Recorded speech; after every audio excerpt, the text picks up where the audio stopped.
O Brasil enfrenta uma nova crise sanitária. Bebidas adulteradas estão levando pessoas aos hospitais com intoxicação por metanol. São mais de 200 casos investigados em vários estados, a maioria em São Paulo. 2 mortes já foram confirmadas, outras estão sob suspeita. Do Japão, chegam 2.500 doses do antídoto Fomepizol, um medicamento indisponível na indústria brasileira. O governo também comprou novos lotes de etanol farmacêutico para reforçar os estoques do SUS. A investigação aponta para fábricas e distribuidoras clandestinas. O metanol estaria sendo usado para higienizar as garrafas reaproveitadas ou falsificadas. Mais de 1.000 garrafas foram apreendidas. Os lotes suspeitos estão sendo analisados. Enquanto a polícia e vigilância tentam conter o problema, o alerta é claro: evite bebidas de origem duvidosa. E o Ministério da Saúde reforça: a recomendação é não consumir destilados incolores até nova orientação. O Brasil precisa saber o que bebe. Terça-feira, 7 de outubro de 2025.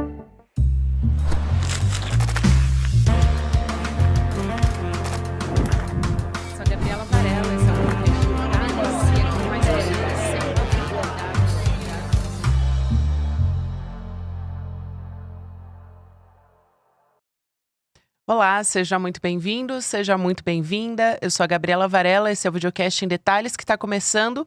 E aqui de segunda a sexta-feira a gente vai analisando uma temática, uma notícia importante do momento. Hoje eu vou conversar com o Dr. Gonzalo Vecina, que é médico sanitarista e também ex-presidente da Anvisa, Agência Nacional de Vigilância Sanitária. Doutor, bem-vindo. É um prazer conversar com o senhor. Prazer estar com você. Olha, doutor, antes da gente começar a nossa conversa, eu te pergunto se a gente já pode dizer que essa é uma crise de saúde pública por consequência dessas intoxicações e suspeita também de intoxicações pelo metanol. É uma crise, é intoxicação por metanol, não existe suspeita. É óbvio que existem posições diferentes, principalmente devido à posição das autoridades, que nesse momento em que você tem um acontecimento como esse, sempre existe um incômodo muito grande por parte das autoridades. Eles acham que pode ser isso, pode ser aquilo, pode ser aquele outro, eles querem tirar o problema da frente, né? Mas é um problema grave de saúde pública, não é novo. Nós temos um histórico de eventos de intoxicação por metanol grande, né? Só ir aí atrás que vocês vão encontrar um monte de histórias. Mas, desta vez, tem uma coisa diferente. Historicamente, praticamente todos os episódios que nós tivemos de intoxicação por metanol nesses últimos 20, 30 anos, quem morreu foram pretos pobres. Desta vez está morrendo gente nos jardins. Essa é a grande diferença. E é por isso que nós estamos tendo uma repercussão muito maior do que nós tivemos nos últimos episódios, onde era a população de rua, gente desqualificada, que estava sendo atingida por bebidas adulteradas com metanol. Esse ponto que o senhor traz é fundamental, doutor. Como que aconteciam já essas intoxicações? E o número também era menor? Ou a gente simplesmente passava por cima desses números? Qual que é a sua interpretação? A produção de bebida clandestina, produção clandestina de bebida, não é nenhum evento novo no Brasil, é um evento antigo e vive muito da informalidade, né? Você tem um destilador, né? Esse destilador, você vai destilar qualquer tipo de bebida, é possível ser destilada, simplesmente elevar a temperatura e fazer aquilo sair do estado líquido para o gasoso. É um fermentado que você destila ao aquecer e fazer ele passar por essa transformação, né? Líquido, gasoso, líquido. E aí você tem o destilado. Esse é o jeito tradicional de fazer um destilado, e existe muita destilaria fazendo isso. Qualquer produto que seja fermentável produz álcool, e você fermenta e concentra esse álcool a quanto você quiser. Esse produto concentrado é a bebida alcoólica, e hoje qualquer bebida alcoólica, da cerveja, que é só fermentada, do vinho, que é só fermentado, às bebidas destiladas, aí uísque, gin, vodka, toda a família dos destilados pode ser obtida através desse processo. Olha, é um processo que tem seu custo, e a organização que faz isso tem que ter autorização do Ministério da Agricultura. É o Ministério da Agricultura que controla destilados, não é a Anvisa. Tem que ter autorização do Ministério da Agricultura, tem que ter registro lá no Ministério da Agricultura. Basta pegar qualquer garrafa de bebida alcoólica, fermentada ou destilada, está tudo escrito lá sobre o mapa, o Ministério da Agricultura. E aí tem que pagar um imposto, né?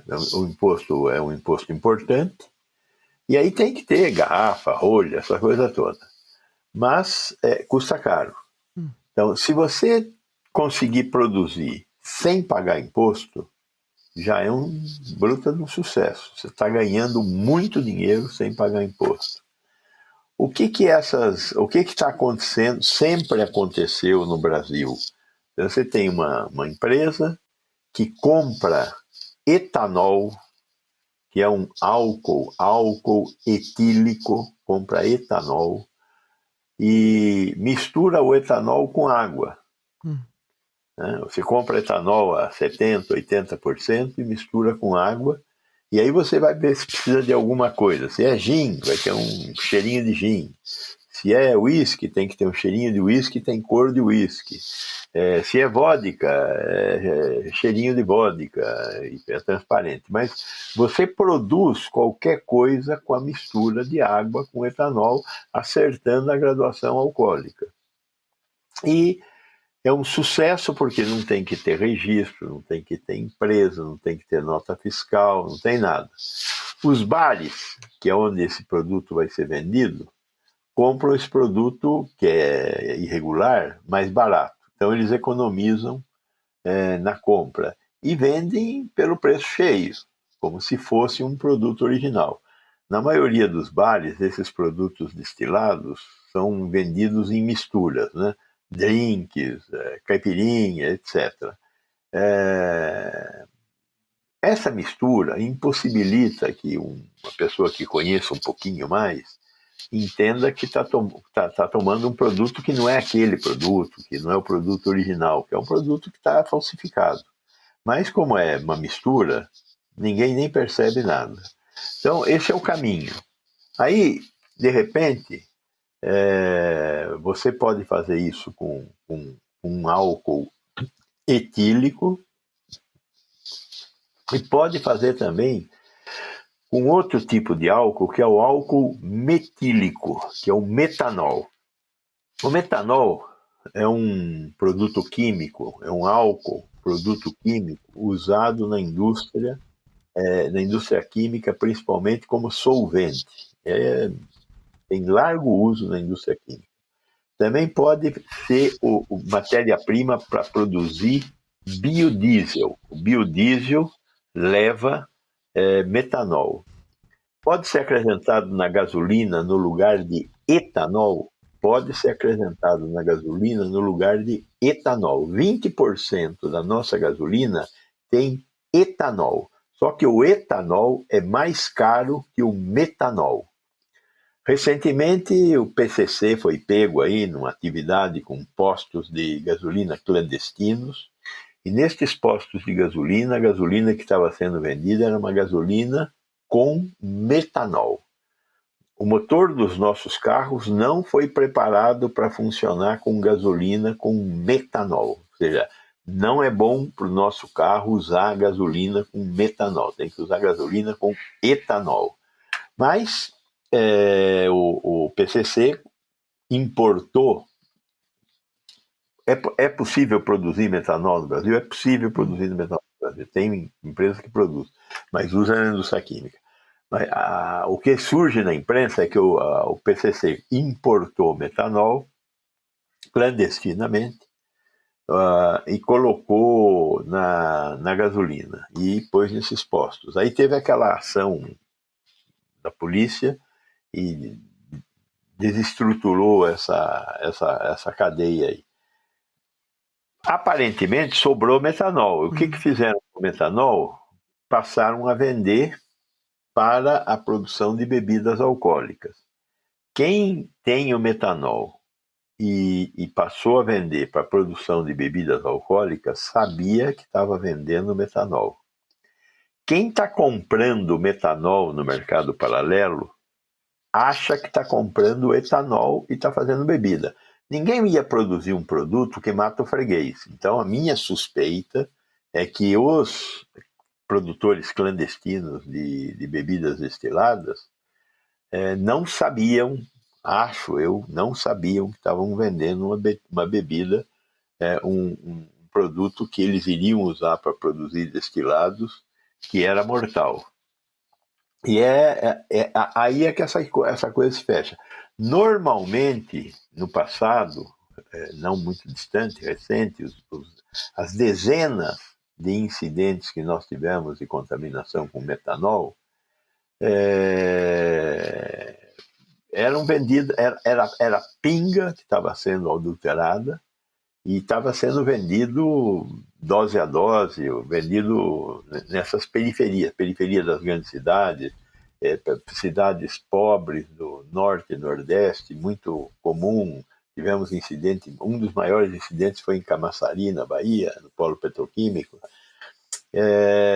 em que muitas pessoas morreram, mas era gente pobre, gente de periferia, gente de morador de rua. Doutor Vecina, só para trazer alguns dados aqui que eu acho interessante a partir do que o senhor estava explicando, e é fundamental essa explicação.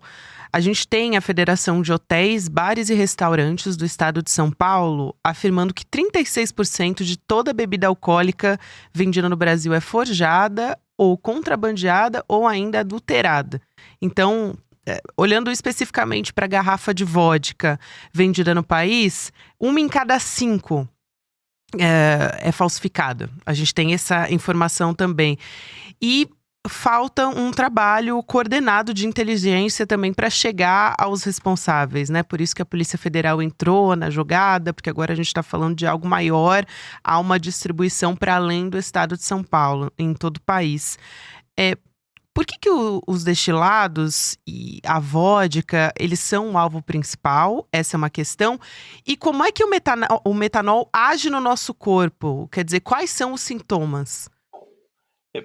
Primeiro que o álcool destilado, ele é mais lucrativo, essa que é a razão. Já tivemos problemas com cerveja e geralmente tem a participação de algum tipo de agente resfriante, como o que aconteceu alguns anos atrás em Belo Horizonte, numa cervejaria artesanal, né?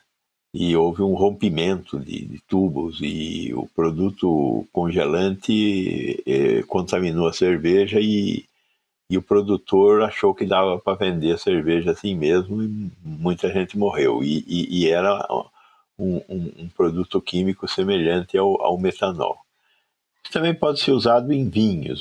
Tudo que eu aumento a gradação alcoólica. A função do uso do metanol é de aumentar a graduação alcoólica. Então, eu posso usar o mais fácil com o vinho é usar um vinho vagabundo no lugar de um vinho bom. Uhum. Né? Então, pega lá um vinho qualquer e põe no lugar de um vinho caro. O que eu tenho que ter é a garrafa, rótulo, fechamento da garrafa para conseguir vender. No caso dos destilados, o tradicional era fazer isso com cachaça e barata. E vendia um pouquinho mais caro, mas continuava sendo um negócio muito barato e que não tinha imposto. Agora, o que aconteceu foi que eles resolveram fazer um produto mais sofisticado. Produto mais sofisticado, a vodka é muito fácil, porque é um produto de graduação alcoólica elevado, é 40 graus, em torno de 40 graus, e é um produto transparente, com pouco odor, né?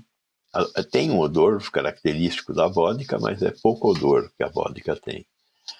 Os outros destilados também são produtos de 40 graus e são produtos que você pode colocar um tipo de adulterante que dê o perfume e o sabor, né? Como é o caso do uísque, como é o caso do gin. Neste caso, a falsificação está sendo nesses tipos de bebida, que são também bebidas de alto valor agregado, diferente da cachaça, que é um produto de menor valor agregado, embora hoje tenhamos cachaças e tal, não sei o quê. Mas o fato é que essa foi a grande mudança que aconteceu, de levar essas bebidas adulteradas para um comércio mais sofisticado. Doutor, aqui só para trazer também, complementar os dados a respeito disso, de informações da Anvisa, que liberaram nesse domingo, então agora, dia 5 de outubro, a importação de 2,6 mil frascos desse medicamento, o Fomepizol, que é utilizado para tratar, que funciona como um antígeno, né? Essa intoxicação do metanol. Então, o Ministério da Saúde negociou a compra desses frascos que são produzidos por essa empresa japonesa, como o senhor explicou. O método é o mesmo, ele funciona da mesma maneira que o outro, como o senhor já tinha explicado. Essa é uma pergunta que eu te faço. E também a outra questão é, como é que a gente diferencia, doutor, os sintomas de um sintoma de ressaca? Quando você bebe muito e está se sentindo mal, tem dor de estômago, enfim. Qual é o sinal diferente a ponto de, não, eu preciso procurar ajuda? Porque, no fim das contas, é isso que precisa acontecer, né? Procurar um médico. É mais violento só. A ressaca é um conjunto de sintomas, né? Azia, dor de barriga, ânsia de vômito, pode ter tontura. No caso do metanol, além disso e mais forte, tem também a possibilidade dos sintomas visuais e uma certa zonzeira. Você perde o pé da situação e começa a ter também a possibilidade de um bloqueio mental, né? Essa que é a circunstância que identifica. Agora, não é uma coisa muito diferente de uma ressaca. Da mesma maneira que a bebida com metanol, ela não é identificável de uma forma geral. As pessoas confundem a vodka com metanol da vodka com álcool etílico, com etanol, né? Então, não dá para identificar por aí. O jeito de identificar o próprio produto é através de um exame um pouco mais complexo, que é a gasometria, espectrofotômetro por gasometria. Aí você identifica que tem metanol ali, mas é um exame que demora 4 horas para ficar pronto. Hoje diz que a faculdade de medicina, a faculdade da UFSCar desenvolveram uma técnica mais rápida para identificar metanol, mas essa técnica não está disponível comercialmente em lugar nenhum. Então, é uma hipótese. Também no Ceará e Goiás, tem mais um estado aí, a polícia tem um espectrofotômetro que funciona com laser, que é rápido, é um teste rápido, mas só esses estados, 3 estados, é que tem esse tipo de espectrofotômetro, e custa caro. Pelo que eu li, custa R$ 400 mil cada equipamento desses. E que pode ser deslocado, mas Sim. é muito caro. Doutor, isso que o senhor explica é importante porque eu vi alguns especialistas trazendo um pouco de, o ideal é evitar o consumo e, claro, procurar um médico se apresentar algum sintoma, mas tem como desconfiar, tentar encontrar ali alguma identificação mínima, tipo, observar a cor do líquido, se o rótulo foi violado ou não, mas não tem como ter certeza, né? Veja, você vai num boteco passar uma happy hour, uma hora feliz, né? Chega lá, você não vai pelo prazer de beber, conhecer, não, você vai lá para conversar com os amigos e tal, e vai tomar bebida misturada, vai tomar caipirinha, vai tomar drink, vai tomar coisas que você... Não, aí você fala, me traga aqui a garrafa que eu quero ver a garrafa. O cara pode trazer a garrafa, você vai olhar a garrafa. Será que ele vai colocar na sua bebida aquela garrafa? A questão toda é a seguinte: isso não poderia estar acontecendo. Os donos de bares e restaurantes não poderiam estar enganando os seus consumidores com uma bebida falsificada. Essa é a questão. E, além disso, a bebida falsificada está com metanol. Eu acho que, neste momento, nós temos que fazer uma turnê de todo mundo aí, entendeu? O consumidor, o dono do bar, o dono do distribuidor, e falar, chega, nós não vamos mais trabalhar com bebida falsificada. Nós agora vamos ser honestos, vamos trabalhar com bebida que eu saiba de onde veio e para que veio. É a única saída da gente sair desse buraco. E eu acho que enquanto nós não descobrirmos como esse metanol saiu da onde saiu, que eu não sei de onde saiu, mas saiu de onde saiu e veio parar numa garrafa de bebida, porque o cara que faz a falsificação não colocaria metanol se ele soubesse que é metanol, porque metanol mata.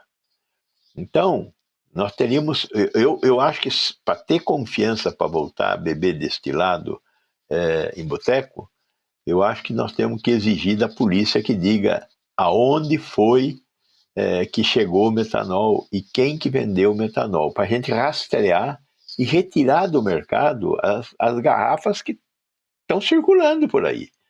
Quer dizer, ir num boteco hoje, seja lá ele de que qualidade for, e tomar uma bebida destilada, significa correr um risco de ficar, no mínimo, cego. Nossa. Eu acho que é inadmissível uma coisa dessas. Enquanto não houver, por parte da polícia, da autoridade policial e das autoridades sanitárias, mas é um trabalho policial, de repressão.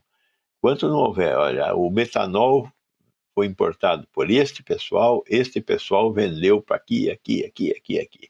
Aí você vai ter condição de rastrear. A polícia tem condições de fazer isso, mas precisa querer fazer, né? Fundamental essa sua colocação, doutor, para a gente fechar, além das investigações que a gente está acompanhando da Polícia Federal, tem a Polícia Civil de São Paulo também fazendo investigação. Eu queria te perguntar sobre a fiscalização maior que deveria existir para coibir também esse mercado ilegal. Tem uma questão de autofiscalização também desses bares e restaurantes, né? Que os próprios estabelecimentos deveriam realizar. Isso é eficaz? Veja bem, por que você usa o cinto de segurança? Porque você sabe que te protege e sabe que tem uma multa. E se for pega sem o cinto, vai levar a multa. Uhum. Então, nós temos que olhar para essa questão da impunidade na sociedade brasileira. A impunidade é um negócio terrível, porque a gente se sente, ao estar impune, se sente com capacidade de burlar a lei. E aí burlamos mesmo. Então, essa questão da impunidade é crítica, né? Mas para que a questão da impunidade seja levada de maneira séria, tem que haver punição, não pode haver impunidade, né? Então tem que haver punição. Para haver punição, as autoridades têm que ir ver essa coisa, que são duas autoridades. A primeira autoridade é o Ministério da Agricultura.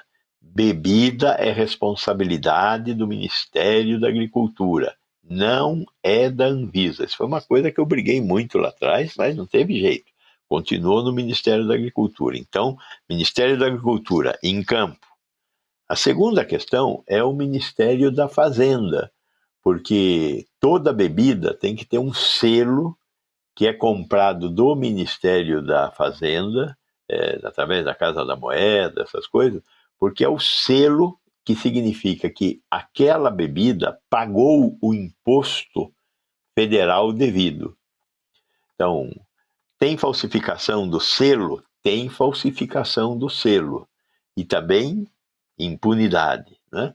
Então, as duas autoridades que têm que se colocar a campo para garantir que a bebida que a gente vai beber nos botecos é uma bebida normalmente produzida, é o Ministério da Agricultura e o Ministério da Fazenda. Além disso, a polícia, sempre presente, né? Mas esses dois órgãos são os órgãos mais imediatamente responsáveis. E eu acho que aí os donos de bar, né? Olha, no meu boteco aqui só entra bebida legal, né?